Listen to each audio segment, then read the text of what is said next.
the end sequence of the film, I was bawling my eyes out. Her performance in this movie is going to be talk of the Oscars. I know it. She pulls an amazing performance.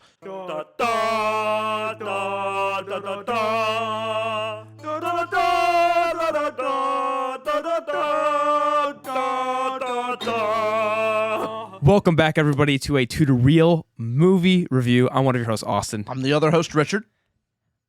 This one's a tearjerker. We just watched Hamnet in theaters, featuring Paul Mescal and Jessie Buckley. We're going to talk about it. It's already in the buzz of awards and nominations. We're going to give a spoiler-free pitch and chat about it for about the first 10 minutes here. Then we'll get into all spoilers and talk in details about the movie and what we thought about it. If you want to go cry, go watch the film. Go watch the movie. That's how I'll start with this. This is an emotional, romantic, personal journey, and it's about the man William Shakespeare. It's a historical fiction genre where we're looking at how did William Shakespeare write the play Hamlet. And it being called Hamnet, which is also the name of William Shakespeare's son, it explores his relationship with his wife and his children and how that relates to the play that he created. And now, emphasis on historical fiction, because we don't know much about the life of Shakespeare. That we actually have, I think it's right now, 6 signatures that we can attribute to Shakespeare, but they were also pretty late in his life, and we can see he was in some very minutia small case. I think it was called Ballot versus something, but there's not a lot we know about Shakespeare's personal life. But historians will look and see that his son's name was Hamnet, and his play's name is Hamlet, of course, which specifically actually can be read the same. Yes. So, because back then, especially, English didn't have a unified structure completely. The rules weren't so universal for English. But obviously, the play Hamlet is based on the not Viking, the Amleth. I'm trying to think Amleth. I'm trying to get the right term for that. But it's based on a story, a Norse story that was been told long beforehand. But how did Shakespeare's personal life impact the play? That's what some historians will look at and say, oh, is that a connection? Hamlet, and therefore that. So if you're a Shakespearean fan at all and are interested, if you want an emotional journey, go watch this movie. You're already watching it if you're a Shakespeare fan. Yeah. However, this is, to preface it, it is about Shakespeare's personal life, not about how he created a play specifically. It's not really about Shakespeare's professional life. It is his personal life. Mm-hmm. And yeah, this one really is a tearjerker. You go in for a good cry. There's at least a couple moments there. And emphasis too on, we're saying Shakespeare so much, played by Paul Mescal. He's also the supporting actor here. The main feature here is Jessie Buckley, who plays Agnes, Shakespeare's wife, who, if we knew little about William Shakespeare, we know even less about her. And there's a whole rabbit hole you can go down to with looking up Shakespeare and what we know about him. There's theories that he hated his wife. And a lot of historians and stories will project that and show like how he had this home life, that he didn't love her. There's all this contention, but a lot of that's unfounded. And a lot of this movie Hamnet was based on a book that was written, and the director Chloe Zhao, who, by the way, she also did Eternals, and I'm going to say this movie's definitely better than Eternals, significantly. But Chloe Zhao, who directed this, was also wanted to lean into hey, what if we look at the relationship between William Shakespeare and Agnes Shakespeare, and it doesn't have that take that you'd find in other historical fictions and basically hearsay. And this is also historical fiction, meaning that these events are based on. It creates fiction, but there are facts throughout of things we knew about their life combined with story. So yeah, Rich, anything about this pitch that you want to let people know of why they should go watch it and what you felt? Basically the reason I would say to watch this movie is Agnes and the acting that, can you please give me the name of the actress? Jessie Buckley. Her performance in this movie is going to be talk of the Oscars. I know it. She pulls an amazing performance. fantastic. For her sake alone, I would go see this movie. But the rest of it, it's a brilliant job. I think the ending hit me a lot harder than I expected it to. And even though I kind of saw where it was going, but Oh yeah, man, really hit me hard. Do you have any, what did you think about the movie? yeah. I love this movie, and I'd say anybody that is a fan of just romances in general, that this does it phenomenally. Also, there's the themes of that I won't touch too into, but the themes of storytelling and the meaning and impact of storytelling that it gets into here is very touching. And I also was surprised by how much I cared in the end of the movie. That it's this slow burn build up. It's an over 2 hour long movie, and you kind of know. It's also not a surprise. Like, if you know anything about Shakespeare, you kind of know the plot beats that happen. You know this, you know that, right? And the end sequence of the film, I was bawling my eyes out. I was like, I did let me try to hold back a little bit. And no, tears flowing completely. And I love when a movie can get me to just feel, I love it. I love a good cry. And it's been a long time since I've had a movie theater cry. The last time being Everything Everywhere All at Once? Oh, I was crying of laughter, of sadness, of everything. Yeah. Certainly. Because that's one of my favorite movies, yeah. So I personally love this film. I also want to say this already has 6 Golden Globe Award nominations: Best Picture, Best Director, Best Actress, Best Supporting Actor, Screenplay, Score. It's probably going to have a lot of Oscar noms as well. I would highly recommend going to watch this movie. I will say, for anybody that I'm really just speaking to myself here. I don't know if anybody would find this interesting, but I found some of the themes very interesting and connected to the movie Nocturnal Animals. Surprisingly, it made me think about that, which I'll get into the spoiler section a little bit more, but maybe a little bit nod there. Sorry, I'm losing my voice a little bit. But I gave this film, but actually before we say that, do you want to take a quick guess, Rich, on what the critic and audience is? We always got to get a little testy here. Okay. What do you think Rotten Tomatoes critic and audience score was? Let's see. Critics are already going to give it like a 98 or something, a 97, something like that. I would have thought that too. They give it 86. What? I was surprised. Yeah. This seems like what the critics would die for. Me too, right? This is what snobs live for. Yeah. Being one of them. I thought like, I'm going to be with the critics, of course, but 86 is still very good. But then what do you think audience? It's got to be higher. Is it closer to like 91? 93, yeah. Dang. The audience is more correct on this one. Apparently. Yeah. Dang, I wouldn't have guessed that. Seeing the movie, you would think, but I could see this being a fan favorite too. It has a 4.2 in Letterboxd as well. But Rich, what is your Rambler rating or your real rating for the movie? What'd you give it out of 5 stars? My real rating is a 4.25. Really great. Nice. Really great movie. I gave it 5. Floored. Yeah, floored me.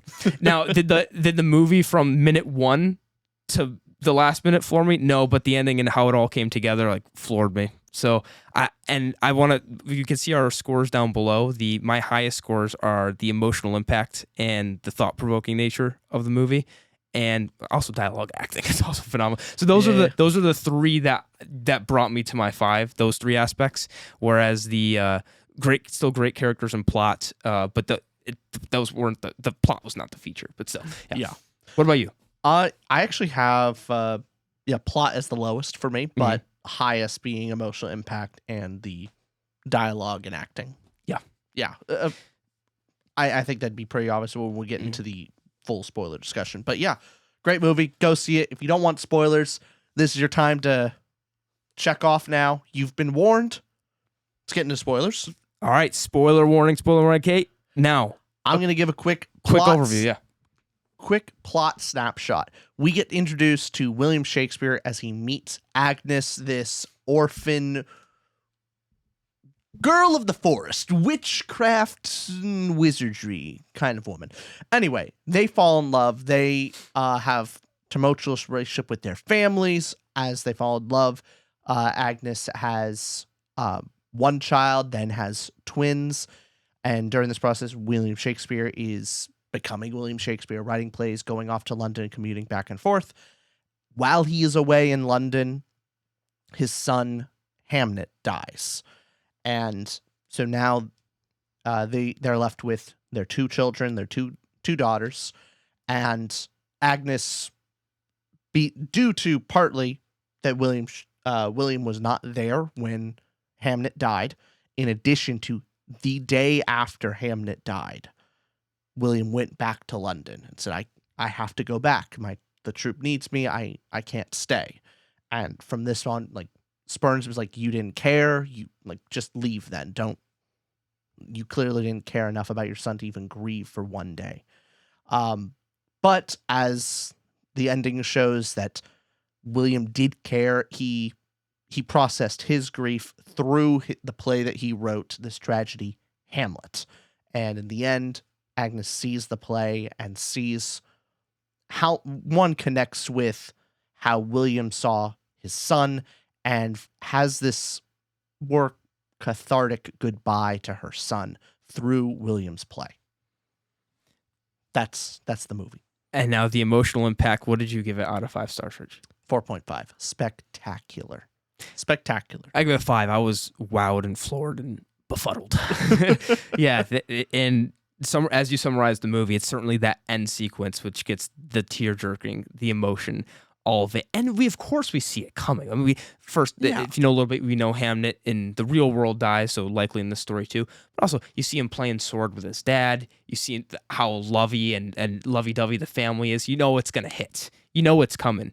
Yet that special moment in the end, the one, it helps with a phenomenal score as well, the music in the background. But when Agnes goes there, so angry and livid with him after just leaving a day after their son dies, and seeing that he shows his grief through story and her realizing it and connecting those dots, beautiful. So their relationship, and also we get the little, this is how I interpreted it at least, the very beginning of this story where William, or Paul Mescal's character William, is going and courting and trying to charm Agnes. He says this story about this Greek myth, and sorry, I'm going to get the name wrong. Starts with like an O and an E, the characters in this myth, but and he's talking about this myth and saying how in the underworld, Hades basically made this deal with him that you just can't. Your loved one can follow behind you as you're walking out of hell here. However, you just can't turn around to look. And as the character was walking and walking and walking, he stops. The footsteps get more and more faint, and he starts to question if the footsteps there, or turns and looks, which he wasn't supposed to do. And the fact that he turned and looked means he's now damned for eternity, essentially, right?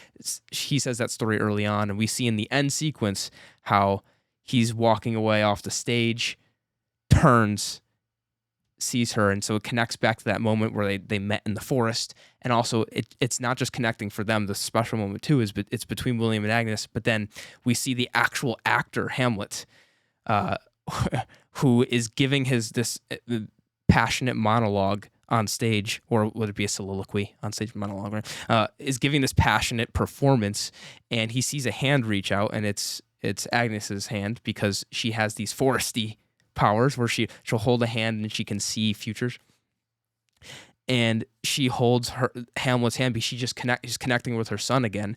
And as he's holding her hand, he's reaching out to everybody, and there's this such a cinematic, beautiful scene where everybody is reaching out, and Hamlet, the performer's reaching out. And that moment for me justifies why we have a stupid podcast that we talk stories about. It's just not that it wasn't speaking. It wasn't written for us, right? Yes, but let's speak about how this movie says about us. Yeah, let's make this hard. But that is part of it, though, because it's showing how through their relation, the grief of their son, how that theme of grief then just connects with all humans all around you. And you don't just see her crying, you see the people in the audience next to her tearing up and crying. Well, I took from this story. I also took it more as like, Agnes saw it as William was actually like immortalizing their son.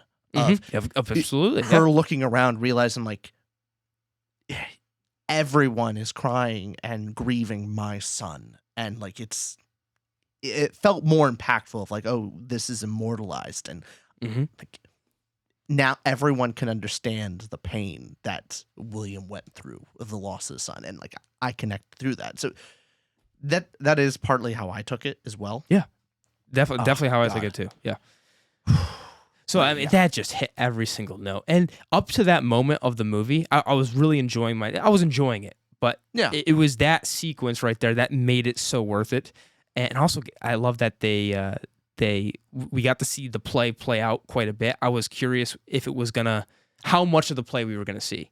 Sure. And love that. So that end sequence, obviously I talked a bunch about that, but anything else you have on that end moment that hit you in a specific way? Or were you crying too? Did it get a good old rich tear? Oh, I cried. I cried at the end. Yeah. No, this was that hit. Yeah. Hit hard. Yep.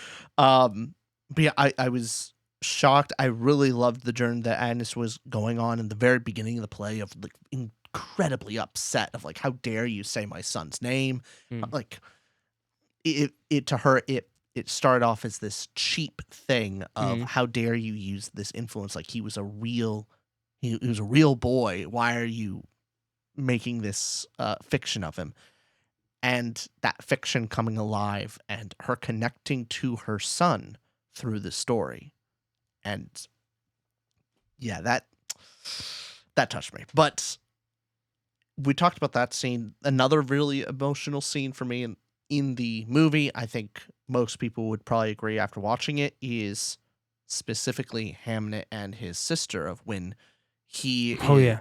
Oh, God. I do have to give credit, and we'll talk about it later, but some of the best child acting in a movie I've seen in a long time. The actor for Hamnet, fantastic job. Him grieving for his sister, and then deciding to be brave like his father told him, and trying to take her place, and curls up next to her to hopefully trick death into taking him instead. Oh, it hurt. It hurt so much. It makes me want to apologize to China in a way. Like, I understand the child labor aspect. I get it. Like, yeah, get those kids acting, because he knew, like, he killed it. Those kids did a phenomenal. And the rest also did a fantastic job. There was not a weak performance in this entire film. Which made it more emotional too, because clearly the emotion it's going for is just like cry, tearjerker, to get you in your feels, and that sacrifice he makes for his sister. Oh, yeah. So and how much of that is the mystical, and like I think adds on to the tragedy of adding into the, because the kid believing in the mysticism from the mother of like, oh, I can take death from you, and really, if he just didn't get under that blanket and didn't catch the fever from her, they both would have lived, but that adds to the tragedy of it. Absolutely. And with that, so I know on the play the devil's advocate, for like who wouldn't this movie hit or get the emotional impact? Because I could have felt this in a different movie too.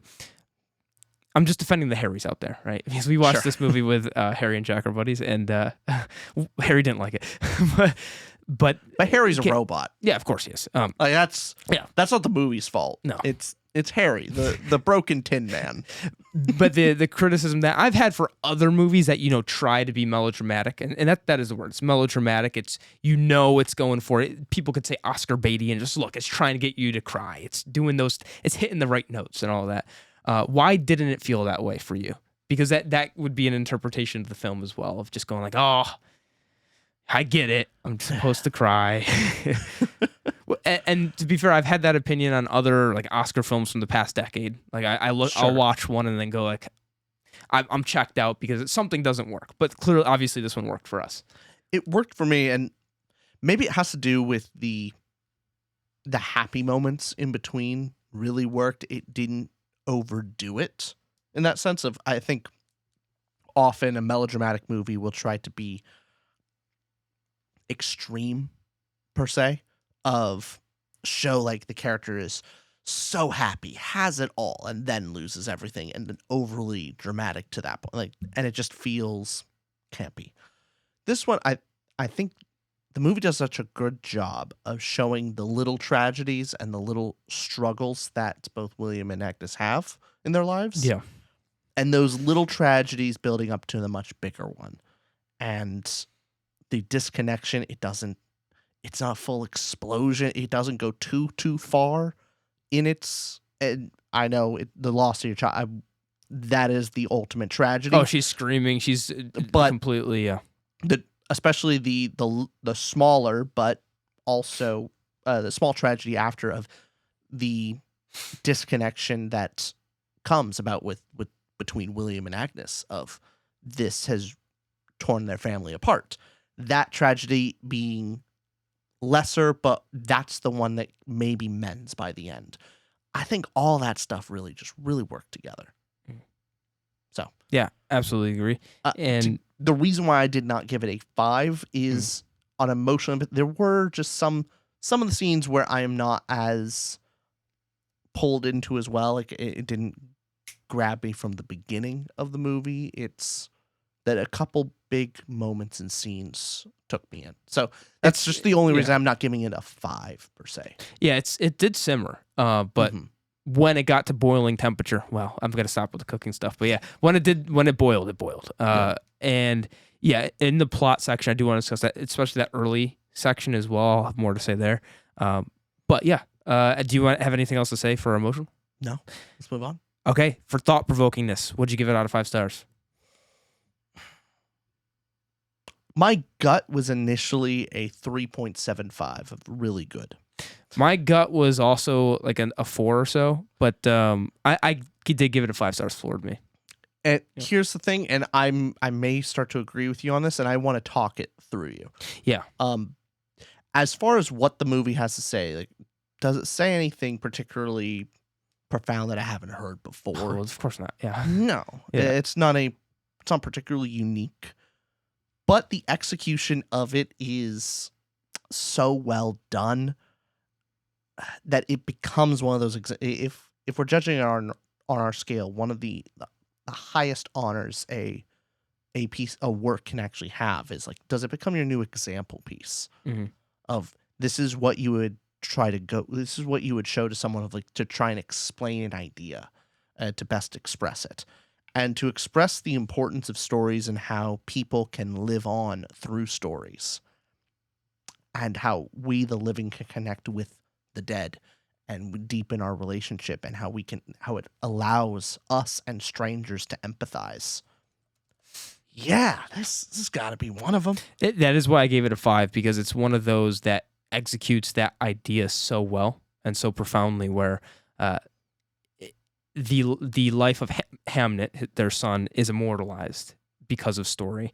And even though Hamnet is immortalized, it's kind of twofold, that William Shakespeare was the only person that could have written Hamlet, and William Shakespeare alone. There's also those theories of, was it multiple writers? Forget the alternate history stuff, right? But only he could have written that story, and that added factor of it both immortalizing Hamnet, but also an audience like us that can watch that and feel the themes of grief and feel the pain that is in Hamlet, in the actual play Hamlet, is because a human did that, and one human was able to connect with an audience of humans because of story. It's literally what storytelling is. And on our book channel, To the Ramble, we talk all the time about death of the author, of course, and go, that whole Roland Barthes stuff, which we don't like, but it really is it's a prime example of how a human is necessary in storytelling. And this whole AI stuff of, can AI do storytelling? I guess that's another video. Won't get too in the weeds, but William Shakespeare was an important and integral figure, and they treated him and his wife extremely well. And Chloe Zhao did a great job, and all the people part of this film, where they respected this legacy in a completely historical fiction way, right? We don't know if this is exactly true. It's hey, what if, right? I'll be honest, I'm a little shocked for today's day and age they allowed William Shakespeare to actually be like a good father. You're thinking about Napoleon? Yeah. The Napoleon by Ridley Scott sucked. It sucked so much. I watched it, I'm going like, oh, a historical fiction on William Shakespeare? They're just going to make William Shakespeare just the worst, aren't they? Because that's just seems what they like to do nowadays. But it's not that. He's actually kind. He's actually generally a loving father with flaws, but like a good husband. Like, we'll get him in the character, but yeah. But I'm shocked they did that. But yeah, my gut was a 3.75. However, just with pure execution alone, it's one of those examples. I'm gonna give it the 4.75. 4.75, yeah. It really is, because it doesn't say more than that, right? Like, okay, there's other general themes in there too, but that is the message. That is the theme it's telling you. And to express that idea of what the power of storytelling is the idea here. Mm-hmm. What can a story do? And who is the creator of Hamlet? What was their life? Why were they able to create Hamlet? Yeah. Why are we so curious about the figure of Shakespeare in the first place? And that's a whole nother little rabbit hole too that I love. This is also a great historical fiction narrative of Shakespeare. It uses the facts we do know about Hamnet dying, about died at the age of 11 of probably the plague, and connects that with we know fairly well that Shakespeare spent most of his time in London, but then at the end of his life, he does, and this is real stuff, by the way. So at the end of his life, we know he goes back to his hometown. Now, the argument here in this movie is more so, well, if he went back to his hometown, wouldn't that mean he kind of, loved his family and his wife? That would insinuate that, right? So it uses reality and makes an actual plausible historical fictional narrative, which I loved as well. Which of course it's not fact, but it takes a plausible route of how Shakespeare's life could have played out. That seems to be the trend of how to do a historical fiction if you want to maintain as much accuracy but also freedom in storytelling. The historical figure you know the most about really shouldn't be the main character. You get to they are the side character. You get to incorporate the facts that you do know from history, but then you can follow a side character, which history knows less about. Mm-hmm. And so you have more freedom to give them all these juicy details and give them more of a character, because you're not really betraying history with that. And so that's what this movie did with Agnes. Since we know very, very little about her, she can be the forest witch. You can add a lot of character to her, while William Shakespeare is more of the supporting role. And I was looking at this movie, got me to look into more Shakespeare stuff. I know in real life she was 26 and Shakespeare was 18, and they got married while she was pregnant, and then 6 months later had a kid, something like that, right? And now the one historical aspect of that historians will say is, maybe Shakespeare was kind of got her pregnant, was forced into the marriage then, of like, okay, now you got to marry her. Is that what happened? Then the aspect this takes, and other historians take, is, well, that was actually more typical at the time. You look at context of other people in that town at the time, of that's how marriages worked, and also they had kids after that. Also, he goes back to her at the end of after London and after his whole play, right, and he retires back. So also the aspect of it, wait, no, he wasn't trapped into this marriage. Like, also him being 18 and her being 26. Some would look at that as like, okay, her being older, him being younger, that's also strange. But then the other historians will look into that and go, well, actually look at what other relationships were like. I'm not going to give the whole spiel of stuff, but both are plausible. And this takes a very heartwarming and positive aspect into their relationship, which I loved and appreciated. I did too. So that was also cool, just getting all the Shakespeare stuff. But certainly that is the main theme of storytelling. Why is it important? And this is why. So. I do want to add with the film that I appreciated the very beginning of the film. William is not the best with words in person. And so you think William Shakespeare, William Shakespeare should be able to, have a silver tongue, and he should be able to woo this woman. Yeah. He's William Shakespeare, and he's incredibly awkward. He doesn't know how to talk well around her. But the time when he's actually eloquent and he's actually charming is when he's telling a story, and that's how they connect for the first time. He's not able to get through to her until he relates a story. And at the end of the film, that he cannot communicate his grief with her properly unless it's through story. So I did like that parallel. That was lovely. Yes. Mm-hmm. Do you want to get into characters now? Yeah, let's get into it. What did you give characters out of 5 stars? Gave it 3.75. Really good. I gave 4 great. Yeah. And by characters, we mean the irreplaceable is 5 stars, incoherent is 1 star. This is not the acting in that stuff yet. This is just as the characters' wants, flaws, needs, Like that kind of stuff. as they are written and what is given. And yeah, great. I think we got Shakespeare, we have Agnes, and we have the children in this case as our cast. We also have her brother. But yeah. So who did you want to start with? Let's start, I guess, with the smaller character, I guess, of Shakespeare. Yeah. You started off by just saying a second ago of how he stumbles over his words, but when it comes to storytelling, that's where he's able to express himself. Yeah. That was a great touch. It's a nice touch to add to him. But again, appreciating that this historical figure is actually treated with some degree of, I don't know, positivity. I'm a little tired of the trend of taking great historical figure that we look to and then going, actually they were terrible people. I'm like, ugh. All right. It's why do we have to destroy all our heroes? Like, can't you leave some? Can't some stick around?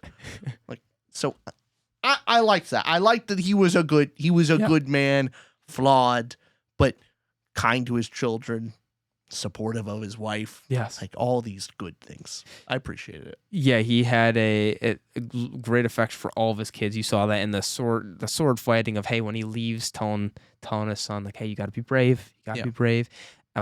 And to the people that would comment like, he's abandoned his children. No, he had to work. He tried to bring his in this movie, he tries to bring his family, but Agnes is refusing for the health of her child. But well, Agnes is also the one who told him to go to London. Hey, you're not made to be here. She saw how much he was struggling as he's writing in the room and just tearing his hair out. She goes, "You got to go to London. You're not made for this town." But he tries to bring her out, but due to health reasons, can't. And so, but that's family dynamics are complicated. Sometimes families do have to the breadwinner has to be apart from the family, but when he was back there, he was a good parent. He was a kind father. And that great touching moment of this flaw of where he leaves the next day after Hamnet passes, you totally understand from both Agnes's and William Shakespeare's point of view, where Agnes is going, your son just died. Yeah. What the fuck? All right. Your son just died and you're leaving now. You can't grieve for 24 hours. You can't stay. Mm-hmm. And so you see why that's so frustrating and awful from her point of view. And then from Shakespeare's point of view, one, we know he is grieving because through the story of Hamlet is how he's expressing his grief. So we see it through the story, which is, we've already talked about how beautiful that is. Him leaving the next day and saying, I get it, but also the charge of her digging that knife deeper into him, of saying, you weren't here. You should have been here for the death of your son. Mm-hmm. Yet it is her that has consistently pushed him to go to London. And then when he tries to bring the family in, refuses to move with good reason for the health of their child. But to then dig that knife of you weren't here. It's but that's, a grieving mother lashing out. Is it wrong of her to say that? Yes, but it's a grieving mother. It's understandable. But also, is it wrong for Shakespeare to just leave that quickly? It is. So but he doesn't properly express it. No, he does not communicate. He can't communicate in person. He communicates through story. And I love that take on Shakespeare of just do we know that about him? No, absolutely not. But again, this historical fictional figure of him being able to communicate through story. So that was great. And the kids also were a great touch as well. But for you, why not hire any, not flaws or just anything that didn't wow you a lot with the characters? Yeah, I liked William Shakespeare, but not enamored by the character. But then there's kind of the point. It's the focus of the movie is Agnes Shakespeare, of which I liked her quite a bit. Of course, the performance is very interesting, but I really enjoyed her character. However, there was a degree of focus on her being kind of this forest witch, I guess, that I don't know if it particularly adds much to her character. Like, it's different, but I don't know if it's importance to this movie. It felt superfluous. Superfluous. Yeah. Superfluous. So more of like an added spice of, oh, she's different. I didn't see my. I could come up with other reasons. I guess I can comprehend of, hey, it's supposed to make her different. It's an outsider. That's why she feels this way about like how disconnects with others. People say stay away from her. Yeah, but to me, felt a little tacked on. That I guess we can chat and plot about the portion of her seeing her that she'll have 2 kids by her deathbed. We'll get into that. But as far as that goes, I enjoy I think these characters are great. As far as the irreplaceable being our 5 stars, it definitely feels like a family that you could. All phenomenal acting, but you've seen the caring mother before. You've seen these archetypal characters, which the added value to them is hey, how are they together? What's their romance like? And if I wanted anything more, I think that beginning portion of the film with the first the romance part where they're falling in love could have used a little bit more, not convincing, but I think a part of the slow burn for me was first going like, okay, the part in the forest where he says that story, that Greek myth, and then that seemed to shift and change the moment, and then they're having sex on the table, and then continuing after that, and then they're in love. Of just maybe I could use a little bit more between the characters of seeing like, this is why they're together, this is why they're meant to be with each other. If anything, I would agree, because that beginning section, I didn't know if she was actually like horrified or disgusted by him, and then now they're like, it felt weird. I didn't know if this was like we're starting off the movie like William Shakespeare assaulting a woman. It started to feel that way. Oh, and then it's like, I didn't get that. Oh no, it's sort of like, is this unwanted? And then it is. I'm like, okay, it is apparently. Okay. But yeah, it's a hard. It was just shift. Quicker. We didn't get our like La La Land or something else with the like. I love the build up with La La Land. But this one I think was cutting more to the, hey, let's get them into the relationship, and now let's explore their family together so we can get to the point of the movie. But yeah, still great characters. Just if anything. That was something. Sure. Same thing with the children. As far as like as they're written, they're just very good children. I think the one added nugget that was done well as far as the characters go is the fact that Hamnet and his sister had like it wasn't. The movie spent enough time to show their connection, their bond as siblings. I think was really well done. Yeah. I'm glad they added that and they spent the time developing their relationship.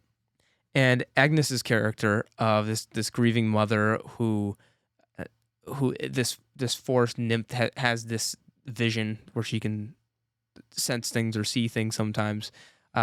Anything for her of her character, like flaws, wants, needs that stuck out to you, or was that mainly performance-wise, which we'll get into with the dialogue? Phenomenal. I'm just trying to think as the character. Yeah, I mean, her flaws, and she doesn't have to. I mean, she doesn't have to have flaws. It's just more so the. I mean, I guess the only personality, the only real particular flaw to her is she does not She blames her husband for the death of her children and really shouldn't, and probably should have tried to connect with him about the death, and pushing the blame of Hamnet's death onto him is not particularly fair. However, Shakespeare does kind of double down and adds fuel to the fire of actually leaving. So, yeah, maybe if there's a flaw, but thing is, it's understandable. Yeah, it's justifiable to get it. So anything else for characters? I want to go to plot. Let's go to plot. What did you give plot out of 5 stars? 3.5. It's a good plot. Good. But yeah, I wouldn't really go higher. I give 4. Great. Yeah. Now, why would you say great? The aspect I loved about this was getting the plot aspect that I liked as far as the framing was getting Shakespeare in glimpses of we don't actually see the buildup of the man Shakespeare. We don't see him making the plays, becoming a famous playwright, and all the things that you think would be the draw of a Shakespeare, not biopic, but of a Shakespeare film, where that would be the angle. That would be the typical, okay, let's see him in London, the exciting stuff, all of that. I liked that we got the home life, and then the snippets that were then built up before the end sequence with the play itself. We then got to see the payoff of the to be or not to be scene when he's standing over the ledge, and we got to see the man not as a twist, but just it came off in surprise in such that gut punching way that we got, because we see no play, we see nothing. He comes back and there's those little snippets of him giving his wife a very expensive piece of, was it jewelry, the thing with the balls, that thing. Wow, yeah. What is that called? That he gives his wife on the dinner table. I thought it was a bracelet. I think it was a bracelet. Yeah. I don't know what balls you were thinking. I thought they were like circle. Okay, but gives her a bracelet, and she's obviously doesn't care. Doesn't care. But you see, he's building this wealth in the background of the story, so it's not the plot we see, but it's all the implied plot that we get. And then when we see him through Agnes's eyes at the end, that's what's so wonderful about that point of view, and how the plot structure of it, of we're as wowed as she is, of look at all these people who are here for my husband. I mean, she's not thinking that in the moment because she's pissed about, like, hey, don't use Hamnet to Hamlet, but we get to see, look at all this work he's been doing in London, and I think that's what ties together the emotional punch. So that aspect of it, as far as framing went, I loved. But yeah, what about you? Yeah, no, I like that too. In a sense, the Napoleon movie by Ridley Scott don't get me triggered, compares in similar fashion of, hey, let's do a Napoleon movie, but let's not focus on any of the cool stuff that Napoleon did. Let's show his terrible relationship with sort of wife. It did show Austerlitz and all that stuff too, but yeah, kind of. It just showed everything bad. Focus. Okay, just all it's it just sucked. Hey, what can we do to really quickly pass all the cool stuff and very exciting things, and just go, hey, guess what? Napoleon's a cuck. And he's kind of pathetic. That is the movie. Yeah. This, in a similar vein of hey, let's not do the standard how Shakespeare became a playwright. Let's show his family life as the focus. So yeah, I agree. I like the framing of it, but I enjoyed the beginning, but the moments in between the great emotional moments were fine, but I wasn't. Sure. I wasn't really sucked into it. So it's I have great. It's not any higher than that, but I get you with the scene of, hey, the family moments that are emotional. It's not like what a plot. No, it's just it works as a scene. It's just not the. If I were to say any kind of changes, I would have liked more specific scenes with some of the pairings of we get effectively one scene with Shakespeare and Hamnet. I would have appreciated a little bit more specific stuff of their relationship between each other, things like that. Gotcha. Anything with his father and parents and that dynamic at all? It's there. Yeah. Okay. Gets a little aggressive against me. Hey, that's the last time you're ever going to. Yeah. Yeah. So it's there, but it's not anything of importance, I think. Sure. Yeah. Same thing with the that build up to the romance. If there could have been a little bit more in that section than in the middle, maybe a little less. But I do think I liked what we got with Hamnet, especially him and his sister, and then him. I think we did get those good moments between him and his son, especially the sword fighting one, because that comes back in the end where Hamlet is also sword fighting as an homage to his son earlier in the film as well. That was sweet. But yeah, I also like that the usage of it, the nymph part you were talking about before. Although it doesn't do a ton for her character, I guess it does make her that outcast of the forest, and it allows us to have that scene where she's forced to have her baby in the house because Shakespeare, William Shakespeare, Paul Mescal's character, his mother and others are like, no, you're not going there. You're not doing that. With good reason of no, you're going to be with people with Mhm. People that can, like an actual wet nurse and someone who can help you if you're having problems, which they're sort of right in the sense of she had twins, like going through something even harder. Like she could have died. Things could have gone wrong in the forest. But And the fact that the twin that passed away, correct me if I'm wrong, but it was the boy that yeah, passed away, but yes, that was then not resuscitated, but like didn't end up dying, right? hmm But her entire thing, which you definitely see coming as well, but her well, prediction and her vision, or no, was it the no, girl that died? Yeah, it was the baby. It the was girl that the little girl that came after Hamnet passed away. passed away and then was resuscitated and came back, Mhm. and she was always weaker.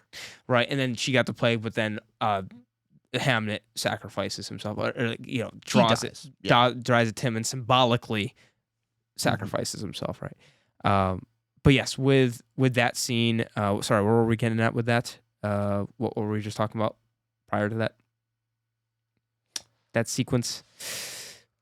I think we were talking about the parents and the mother in that scene. yes. Yeah. You're talking about the forest nymph nature. Oh of yeah. That was it. her character. Yeah, that forced nymph nature allowed for that scene to happen, and also the reaching out of hands moment as well. It added for visually speaking, it added for some interesting scenes and adds to the tone and vibe of the story. So I get that. And it worked well for that. Especially the dead bird and her falcon and them kind of connecting over Hawk, as a right. a dead hawk. Yeah. Thank you. Connecting over that. So that all worked. It's just as far as her character, it's like, Then looking up at the hawk, and that was nice too. Yeah. But yeah, plot overall as well for pitching this movie to somebody won't be like, oh, what a just groundbreaking plot. No, but it does it. Yeah. So it does it very effectively, and I think the end moment pays off because of that buildup we got. But I'm with you on some of the in between scenes for sure. All right, anything else for plot? No, at all? that's not what the movie's about, really. Filmmaking. What'd you give it out of 5 stars? 4. I thought it was great. I gave 4.5 spectacular. Yeah, the music, fantastic. Shot composition, great. The actually creative angles, and actually adds some variety to the actually watching experience. I know that sounds pretentious, but I just liked the different angles. It made it interesting to watch. Yes, and I'm making sure I get this right. Max Richter, who's phenomenal, but he does the score here. It's an original score. The music throughout the movie, especially in our Shakespearean play portion, gets at the heartstrings. I already added it to my playlist of movie bangers that I have, and that's on there. I also the entire end sequence of the set pieces we get of the play of Hamlet was cool to see the dye in the hair and how the ghost would have been played, and this portrayal of what a play would have looked like back in the 1600s. What was it then, 1610 or something? But so that was super cool to see of how the set pieces, the costume designs, also like you said too, just the very cool like shots as well. I like the whole vibe of the film was very sweet. Anything, any specific shot or scene stick out to you that was like, oh, that was a pretty one, or I really like how that was done. Yes. So in particular, I liked everything with the hawk, actually. Oh yeah. I liked the perspective shots of every time the hawk is actually involved, of both characters looking up at it, hawk kind of looking down,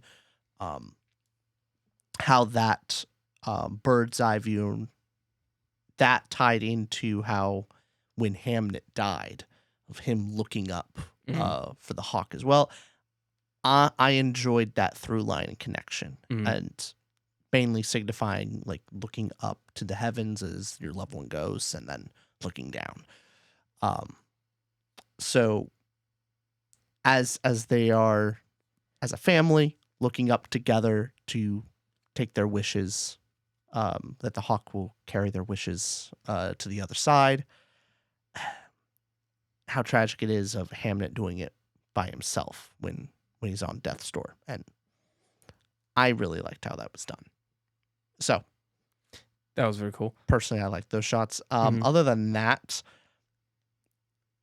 what stood out for me maybe is Agnes's birthing scene. Mhm. In both when she was in the forest and when she's in the home.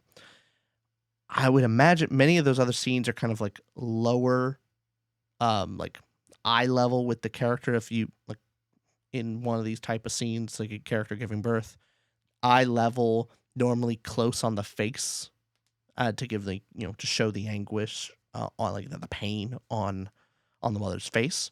This had very static above the character shot, like the camera looking down across the whole room. I thought that was really interesting. We get that with multiple scenes too, with William saying bye to Hamnet. We Mhm. get the shot is around the corner. It's basically pointed toward the corner of the building, but we see him on one side and Hamnet on the other, and the shot just stays there. And they walk. They're saying bye. They're saying bye. They're saying bye. Get in, peek around, and then goodbye. We get that. I like how we get. That probably means something. That there's a. I guess let's try to be film critics with this. The wide angle is representing the wide scope and the parting of grief as William's leaving Hamnet. It encapsulates the themes of sadness and how it's being a little bit distant from our characters in this moment because William's creating this distance Well, through his playwriting. to give you the actual answer, Yeah.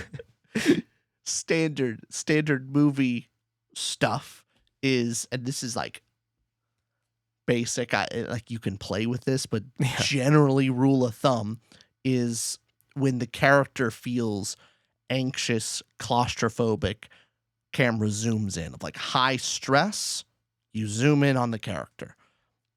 When you want the character to feel small, obviously pull out. Wide scoping, yeah. Duh. Similar thing of when you look up at a character, it's more of a sense of want them to feel larger, or you want the audience to feel small, or you want to feel stress in some form or fashion.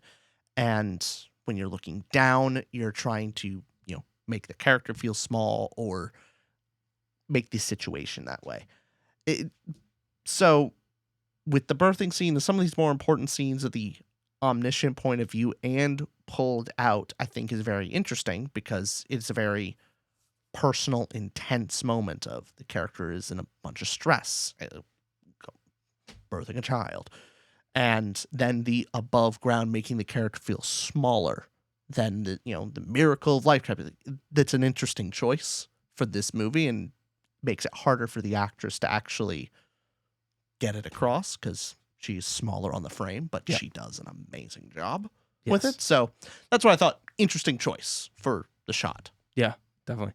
But yeah, I really the thing that extended it for me too is that score in the final sequence, and I think we get a lot of those shots you're talking about too in that final portion. But also the forest scenes, we get the shot way above looking down at her curled up. I think that's one of our intro shots of the entire movie. The movie also starts with that kind of perspective as well, just looking down from top angle, her curled up in the forest. Very, very cool. Anything else for that, or want to go on to the last category of dialogue and acting? Dialogue and acting, let's do it. What'd you give it? A 4.75 stars, nearly floored me. Yeah, I have a 4.5. Spectacular. Spectacular acting. I would lean more toward the acting is sufficiently better than the dialogue, even if the dialogue is really well done. I will say I have a gripe. Tell me if I'm really off base here. Hey, I gave it 4.75 for a reason, Okay. It's not a 5. I don't know if this is unrealistic or I have too high expectations. One of the things, at least I'm fairly confident on, is with Shakespeare's writing for Shakespeare's plays, we today think it sounds really, elite, fancy. It is this complicated way of speaking, and so it feels very other. It's not how we speak. However, at the time when Shakespeare was writing these plays, that is how people talked far more often. Like it was a way of speaking for the common man. Now, yes, Shakespeare did make up a bunch of words because, the English language could not contain William Shakespeare. Haha. But the fact that the movie itself, all of the dialogue was mostly modern day speech and lingo with some thous thrown in there, not that many. But then but then getting the actual play at the end, because like at some point, like, fine, fair enough, this is a modern interpretation, like it's just a translation so we can better understand it. Understood. It's when getting to the actual play and hearing Shakespeare try to when he's speaking the lines to his actor, I felt disconnected. I was like, I would have liked one or the other. I would have liked the whole movie to be spoken a little bit more to how the plays are written. What I did love about that scene where he's reciting, trying to get more out of the actors, we see how much it matters to him. Mm-hmm. We're seeing him, no, you're just saying the words. You're not feeling the words. And him going in the place of, so that scene to act alone was very good. But you're more so talking about the difference in the dialogue as the shalls, the shants in the play versus in the normal movie. Gotcha. It's speaking far more with metaphors and similes, Sure. like, versus, yeah, that's a gripe. Is that too much of a gripe? It didn't bother me, so I think so. I think just more so a little bit with. I get that the shalls, the shants, that's how people talked as well. So like we would look at it and say that's fancy today, but maybe Shakespeare was the Sanderson prose writer of his time. Yes, he was a speaker for the common people. But also, you don't write a play or write a book exactly how you speak, though. Usually, I mean, it's not a one-to-one. You're not going to say the ums and ers and all that kind of stuff. So it'll be a little different. I do think that it wasn't. Maybe the acting was so good it wasn't as noticeable to me. Because I will say the dialogue was good. The dialogue was quite good, but it was more so the performances from all of them that made it work extremely well. Where you get both. Well, first off, Jesse Buckley, but also Paul Mescal I love as an actor. He's in Aftersun, which is another one of my favorites. And their ability to show grief, and that pulls it together so well. I mean, you see the pain in their eyes. But to talk on your point about the dialogue, I did like maybe it's a little corny, but I did like the effect of how we saw his to be or not to be, which is one of the more important things to say. It's one of the most well-known lines in writing history, to be or not to be. I like how it was both performed and visualized of him saying to be or not to be and looking out like that is the question after this grief scene. So even a dialogue line that's just like that, to be or not to be, which could have been in any Shakespearean play, was performed and done at the right moment and felt powerful. So, but I know you agree. You're just talking about that gripe thing. It's a gripe. Yeah. I still give it 4.5. I thought it was spectacular. Yeah. But yeah, it leans far more. That score is far more about the acting than the actual written word for this movie. No, mine is too. Yeah, I have 4.75. It's like the acting's phenomenal. Dialogue's really good. Yeah, pretty much. Anything else for Hamnet? I do want to re-emphasize, especially for the dialogue and acting here, the actor for Hamnet, the child, did such an amazing job. I was moved greatly with him and his sister, that scene. And even then before it, when they are swapping clothes to play a prank on their parents. Like, I felt their connection. Like, I believed it. There was not a moment that I thought, like, they acted their socks off. I thought they did such a great job. So, and you see the older sister and mom go, "Hey, just believe it. It's fine." Yeah, that was good. Yeah, that was touching too. That was. I even like the smaller moments, not even just the big emotional ones with them. Yeah. So, fantastic job for them. Yes. That is Hamnet. Let us know what you think down below. This is so far, I would say, my movie of the year. I think so, of 2025 releases. What is To your me, movie of the year? It's close. It's either this or Begonia. Got it. Really enjoyed Begonia.